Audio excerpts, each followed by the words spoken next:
when you want to hear about education policy and what's going on with education and with Common Rotten Core, who do you turn to? Tammy Carlone, okay? So we have her here tonight. She's going to tell us all about what's happening in the Can you handle the truth? Can you people handle the truth? Yeah, I know you could. That's why you're here. You're the truth handlers. Ladies and gentlemen, the great Tammy Carlone. Hi everybody, I'm Tammy Carlone, for those of you that don't know me. Yay! Thank you. I am an education advocate. I'm part of a national group, a state group, and I have fought tooth and nail at the local level as well. I'm a CPA, but once I saw what was going on in education, I just had to jump on board and try to fix things. Several years later now, I'm not sure if it's worth the effort because things are getting really bad, but maybe you can give me your advice on that afterwards. So today, I've made a whole new presentation for you. Since I've been here last, a lot has changed. So if you could listen closely and write down questions you have, I'd really be happy to take them at the end, okay? So what this is about is the status of American education. Who's got the thingy? Do I have it? There you go. Okay, so my presentation is broken down to local, state, national, and then I'm gonna pour you a tall drink of the bitter truth at the end. So it's really set up basically so you can easily follow along. Okay, so we'll start with local. Michigan is by law a local control state. You'll learn as I cover state and national why the statement is true. The Michigan districts have actually very little control anymore. Tax dollars, federal tax dollars and state tax dollars are now entering into private home schools as well. So they're actually starting to experience through strings. Government puts strings on tax dollars, that's something important to remember, and increased burdens on homeschools. Well, you got to do this, you got to do that, you got to jump through hoops. Believe it or not, Michigan is a pretty good state for homeschooling, but the powers that be, the reformers I'll call them, are trying to get in and make sure that all the kids, whether you're public, private, or homeschool, are in the system. And you'll know what I mean by the system a little bit later. So those are losing control too. Right? Private and homeschools are losing a little bit of control too. They're not totally lost control yet, but you know, you hear all the talk of vouchers and different money going into the schools. It all sounds great. I used to think it sounded great. Yeah, choice. We've got our tax dollars go in. We should be able to go where we want. But the reality is that it comes with strings, and the government's already ruined the public schools. Why would we want them to also ruin the private and homeschools, right? So we're ending up with less real choice. I want you to be really careful when you hear the word choice in education. Like all words in education, they have a lot of meanings, and it's usually not what the sales pitch leads you to believe that it is. Choice isn't real choice, right? If the government is telling all the schools, you know, you got to use these standards and these tests, and you got to teach LGBTQ, and you've got to this and you got to that, and collect data, and et cetera, and so on. It's not real choice if they're all doing the same thing, right? Okay, so in my experience, what control the districts do have, you know, they ignore it for the most part. You know, they're very lazy, simple-minded. They kind of just go along with what they're told to do, what I found for the most part. I'm not sure if it's because really they're lazy or they just feel like, well, it's the feds in the state, they're telling me what to do, so I got to do it. They're certainly not going to fight for freedom. You know, they're not going to fight for freedom for their own lives, let alone for our nation. That's what I'm about. I care about the kids, and I care about the future of our nation, which is what I see the kids, you know, that's what they are, right? They're our future. So that's why I fight. So really what we have here is liberal progressives doing what liberals and progressives of both parties, mind you, are telling them to do, which really isn't a stretch now, is it? You wonder why this is happening, how it can possibly be happening?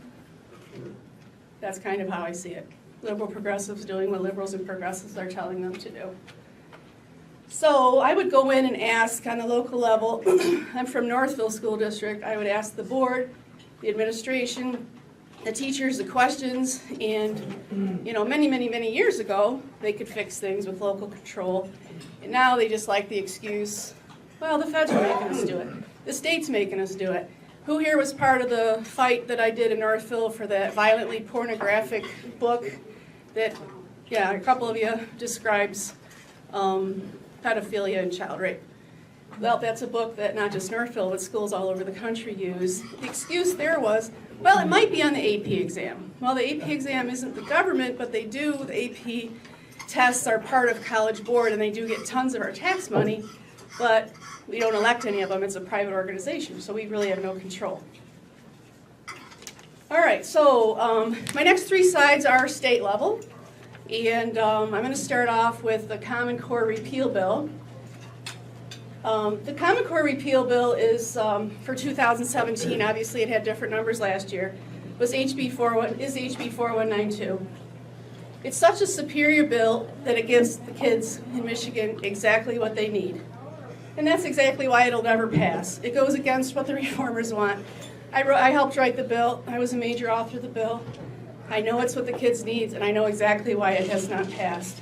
Listen carefully to what I'm saying on this slide, because I'm going to predict something, and I think you're going to see it coming true within the next several months. So the bill's 6 pages long. Not even 6 pages. It's really 5, because the first and last are half pages. I recommend that you check it out.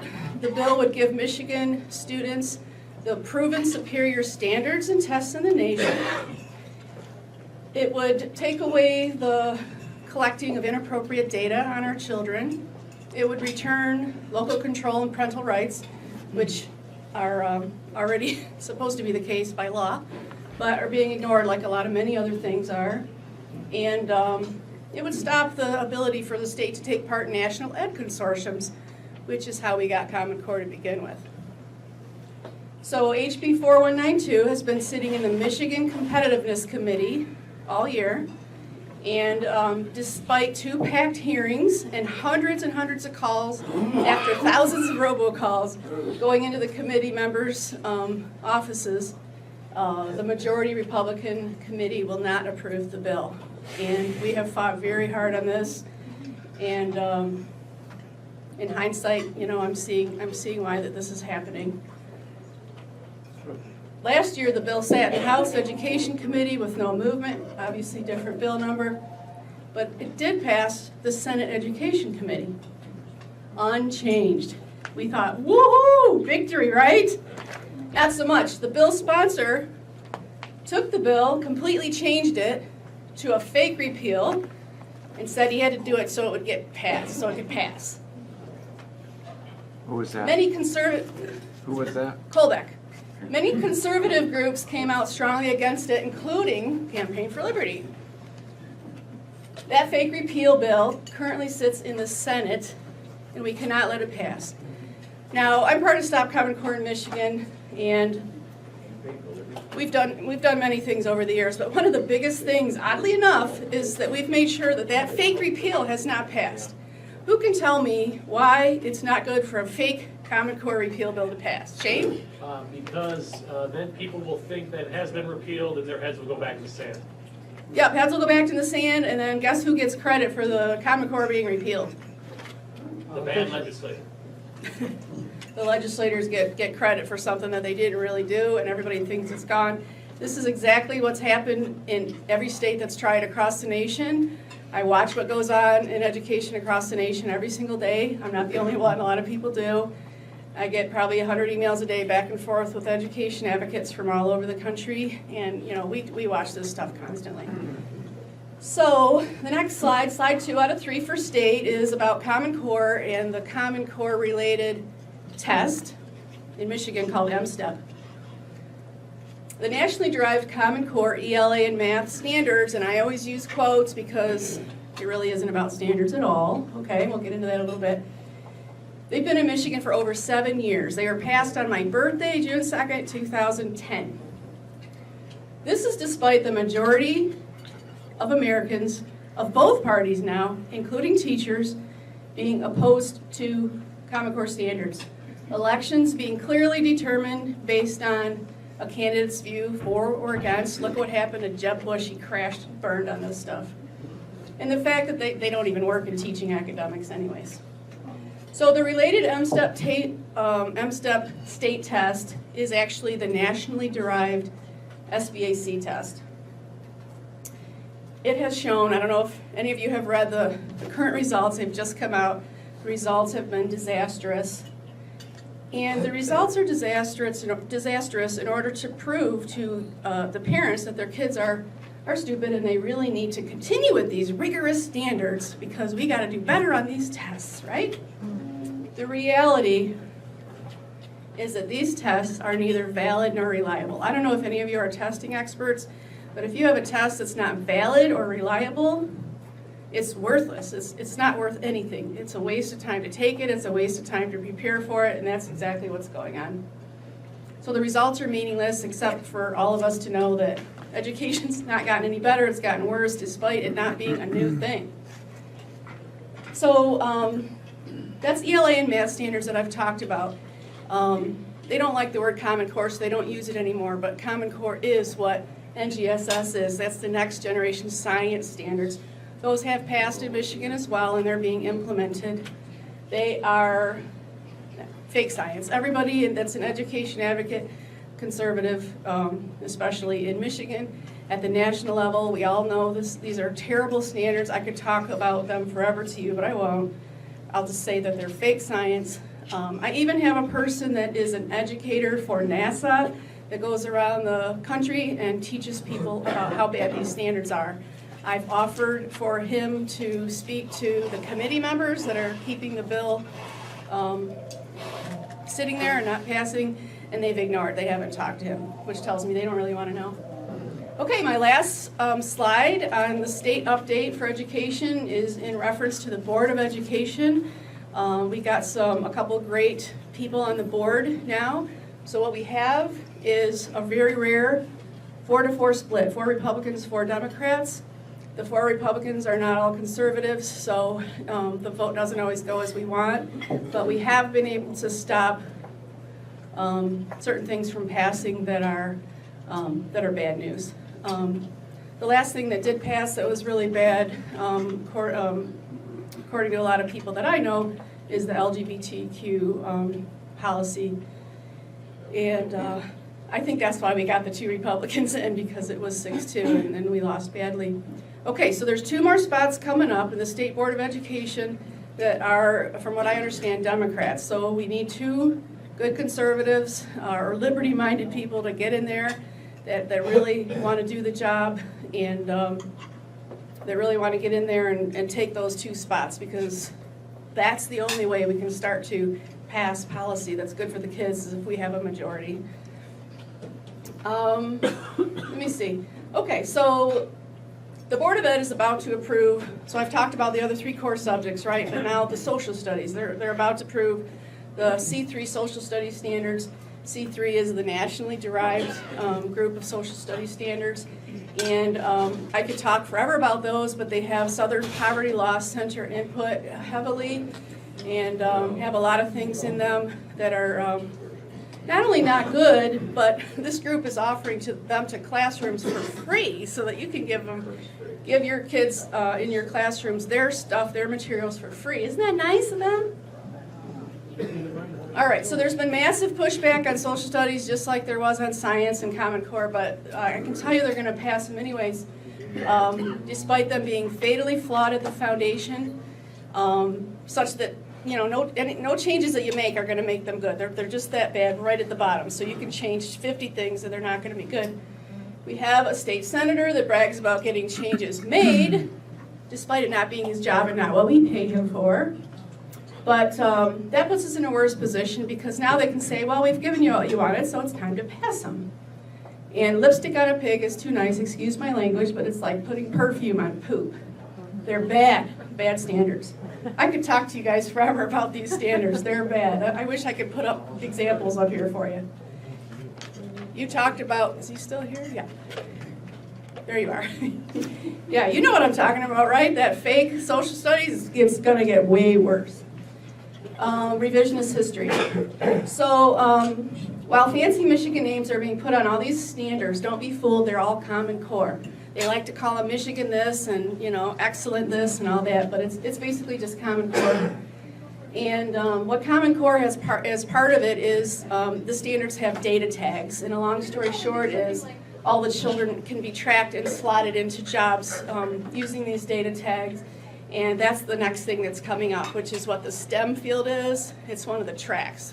It's incrementalism, right? There's going to be different tracks. STEM is just the first one because it sounds great, right? STEM sounds great. So the point here is that education is no longer about giving a child a well-rounded education. It's really about, worker bots, using the big data to slot them into jobs. And it's really not about freedom in the dreams of the child at all. It's extremely disappointing. And our tax dollars pay for this. The CPA side of me always has to think about the fact that our tax dollars pay for this stuff. So the state has also put forward its ESSA required education plans, and I'll get into ESSA in a minute, for approval by the feds.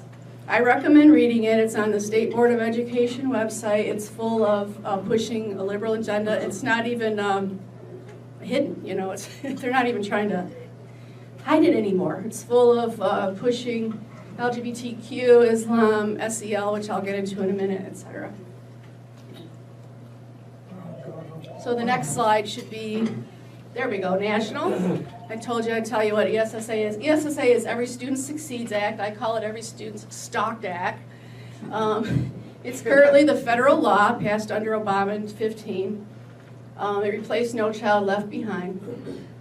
It is a bill power-packed with absolutely everything our nation's students do not need, and even worse. It is so long our electeds did not read it. They just bought into the marketing gimmick that it returns local control and that we can get out of Common Core, but I'll get to that in a minute. It's not actually true. The bill requires states to turn in their education plans for federal approval, like I just said is happening right now. Betsy DeVos was very embarrassed when Michigan's plan was rejected for not detailed enough, and if you go look at it, you'll laugh because it's like 5,000 pages long. Can you say illegal against the Constitution, let alone no return of local control, which was the sales pitch? So this bill, ESSA, needs to be repealed, and I'll go further to say the U.S. Department of Education needs to be closed. Yeah, hell yeah. Hell yeah. So I don't want to bore you with numbers, but if you look up here, you'll see the U.S. Department of Education annual budget in 2016 was $68 billion. They don't educate one child. 4,400 employees, and all they really have accomplished is increased failure and increased indoctrination. DeVos is by far the worst hire by Trump. I worked very hard to get Trump elected, I'll admit it, but DeVos is definitely the worst hire. We have been fighting her in Michigan for years.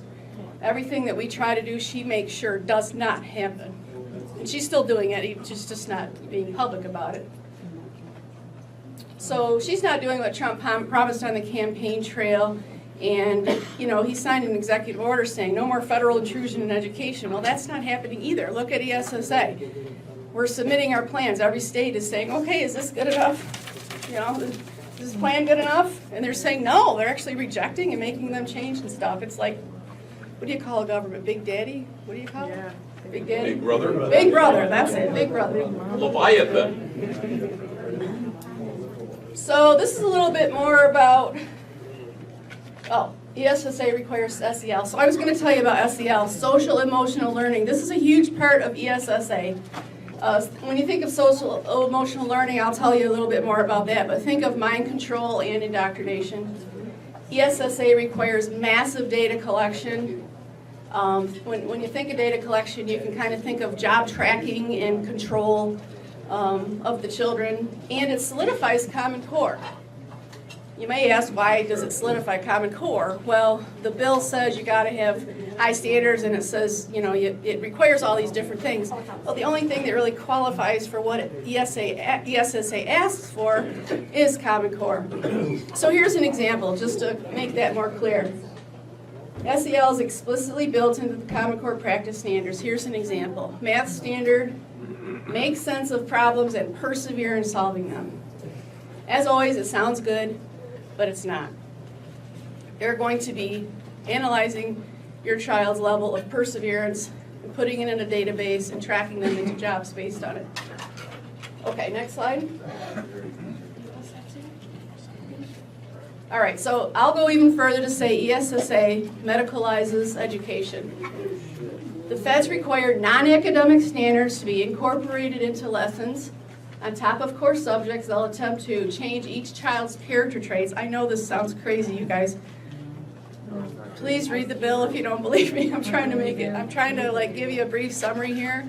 And this, trust me, this is a 50,000 feet view of education update.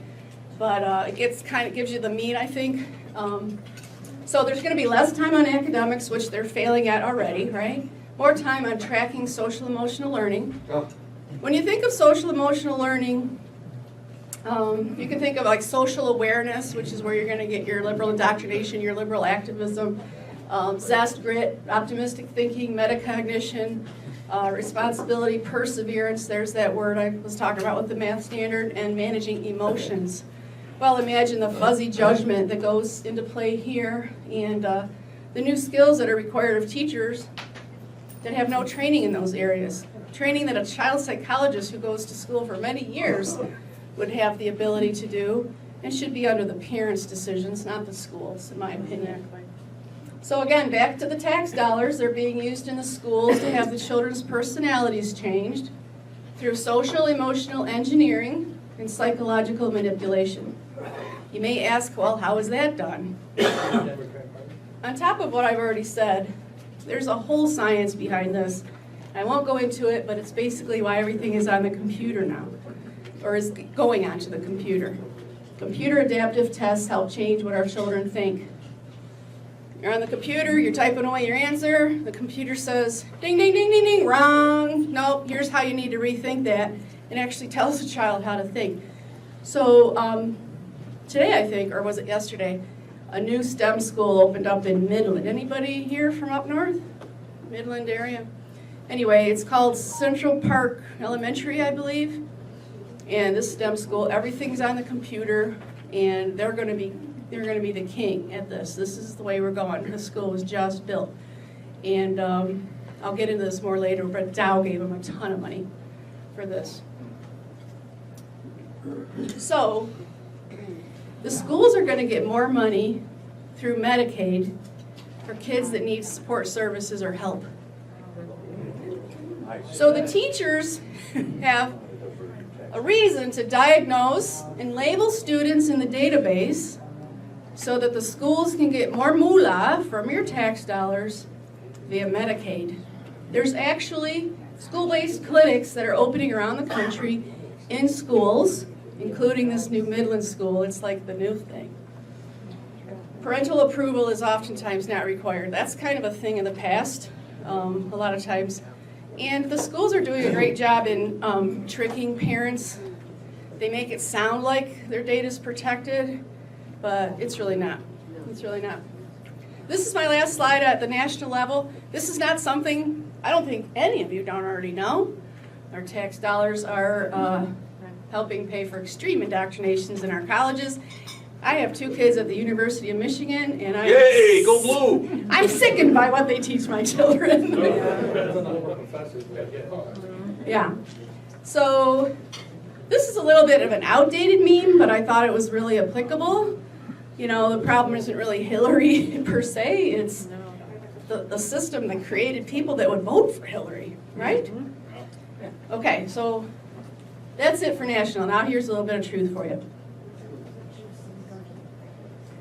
Okay, so the truth. Common Core is not a term that us education advocates like to use very much because people think that it's standards, but it really isn't standards. What it is a Trojan horse. It was used to import an anti-Christian social justice methodology into our schools. It's actually worse than a bad education. It is meant to handicap our children and our nation.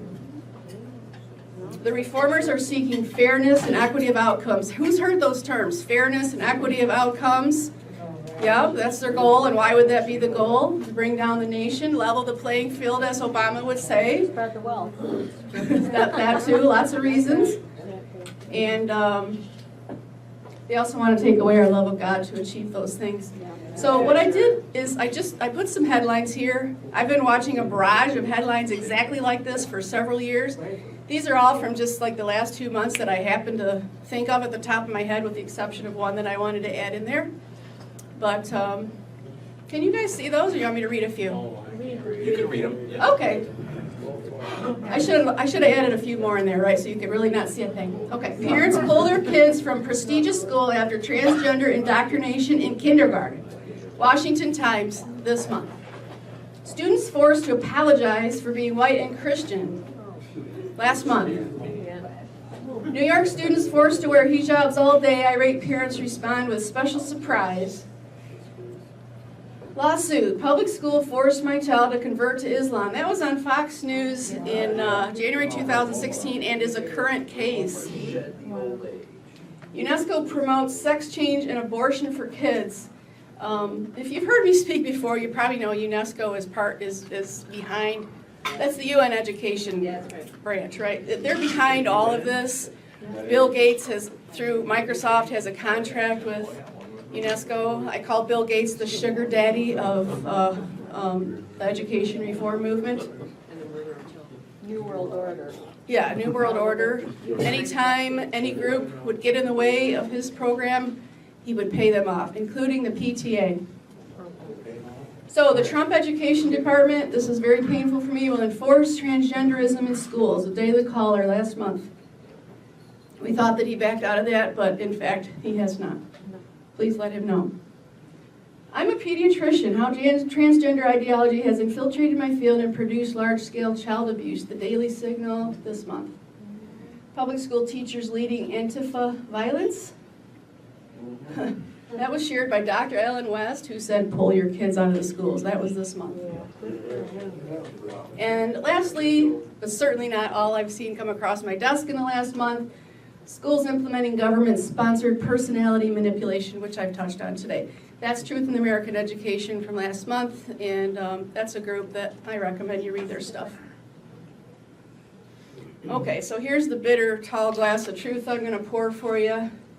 And I only say it because I care about your children, the nation's children, the future of the nation. I don't get money for this. I don't make anything out of it. I don't have any power.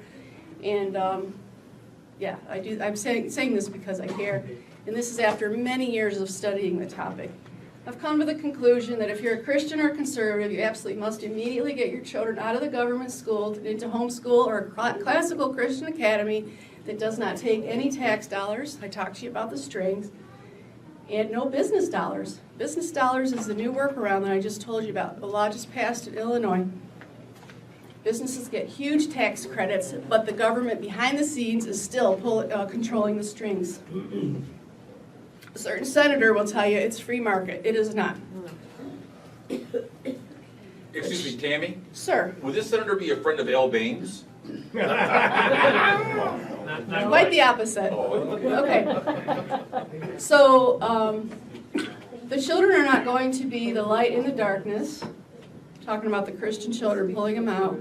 A lot of us say that. I want my kids to go ahead and be there and be the light. That's what the Bible says, right? They're going to turn into the darkness because they're being drowned in it. That little light they have is being burnt out in the public schools. I'm not being dramatic. They're children with developing brains, when you think about it. They're in the school system for over 17,000 hours in their developmental years. These are not adults. These are little kids. They're not going to be the light. This is about keeping their souls intact. The schools are a hostile environment to Christian children. I would go even further to say, for you in the room that aren't Christians or conservatives, even people that care about their children getting a well-rounded and appropriate education should get their children out of these indoctrination stations, no matter what your faith or your political leanings. The data, the labeling, the tracking, the character manipulation alone should cause any parent great concern, even a liberal atheist. I truly believe that. I care about all kids, no matter what their parents' religious or political views. And that's true in the Catholic schools as well? There are a lot of schools that are not public that are also going along with these things. They want their kids to do good on the state tests. and the state tests require certain answers that aren't necessarily accurate. But if you want to get them right, you're going to have to know the wrong answer. Do you know what I'm saying? That's right. When I'm talking about tracking, that's exactly what I'm talking about. It's big data to track the children into jobs. That's why all the businesses, the business groups, the chamber are behind this stuff, because they think it's going to get them worker bots. And the elite, the kids of the elites, you know, they're not going into these schools. They're going into high-end private schools that aren't touching this stuff. And those are the people that are going to be the boss of our little worker bots. Like Bill Gates, like I said, he's a sugar daddy. When this all started coming out, I went to the website of his children's school. Do you know what the homepage said? Oh, we won't be using Common Core because our student body is too smart for Common Core. We're not going to be using it. They took that down so fast. I started tweeting about it. I don't know if it was me or everybody else. Thank you so much, everybody. Yay, Tammy!